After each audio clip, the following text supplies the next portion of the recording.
The Saddle Row Review had a very interesting lesson about trusting your friends when you ask them for help, and a dual lesson about helping your friends to the best of your abilities.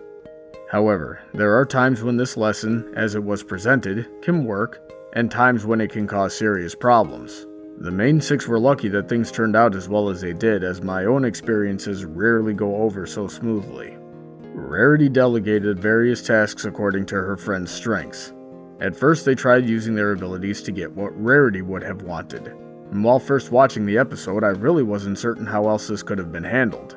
With Rainbow Dash being uninformed about clothes, Twilight's constant reorganizing, Pinkie wanting to party, Fluttershy risking sympathy for the raccoons, and Applejack risking sympathy to Plaid Stripes, I was certain we were going to get a demonstration of the consequences of poor time management and not following through on tasks.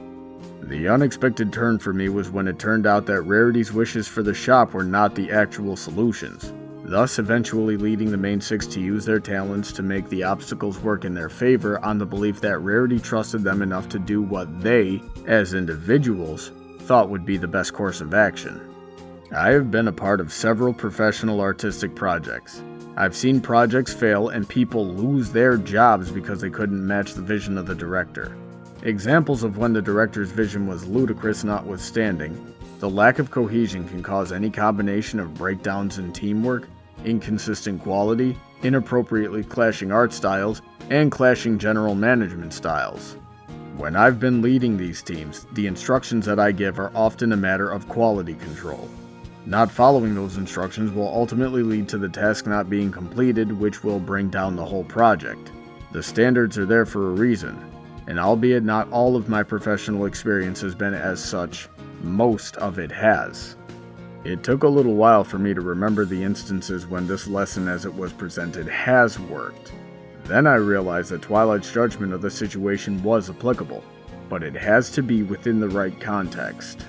If the end goal is to solve a variety of problems quickly, and a team is put together with the specific skill sets that can be employed to solve those individual problems, just as Rarity had done, then it would be good to do so. Then, if you can gather those skill sets, all that's needed is the trust that each member of the team will work well within their own element. This also works really well in cases when each person works on their tasks separately and then they combine the results of their individual tasks to form the final product. This, in its own right, can save a lot of time, which can be later dedicated to polishing the final product. It can also be applied to situations where a variety of styles are collaborated to serve an artistic purpose. So now that I've explained how this method can both help and hamper progress, how do we figure out which method is correct during various challenges?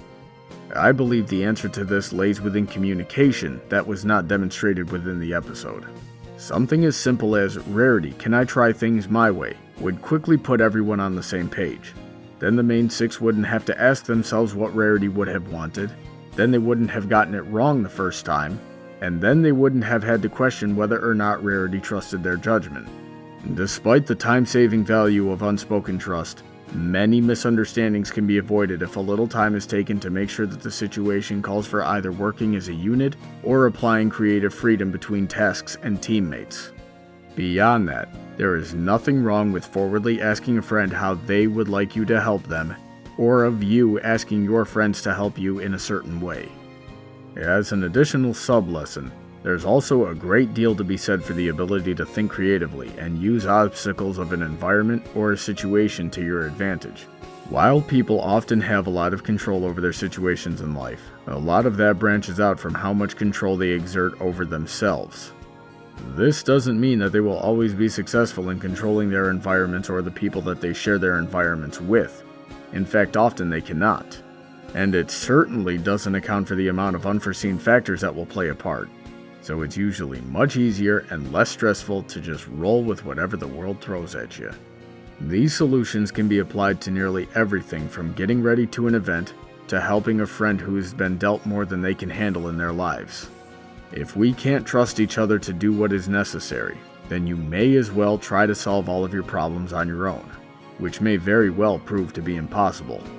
When the main six figured out that they could help Rarity best by staying within their elements, they were able to pull the loose ends of a project together last minute and help their friend achieve her dream. With a little additional communication, we can always be certain that we are doing the same. And while it all wasn't demonstrated explicitly, that's still the moral of the story.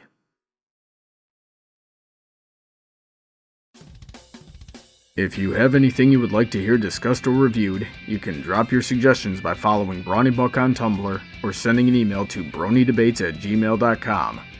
Feel free to check out my Patreon to see how you can support my channel and what you'll get in return.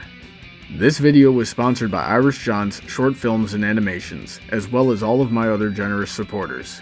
Have a great day, and I look forward to hearing from all of you soon.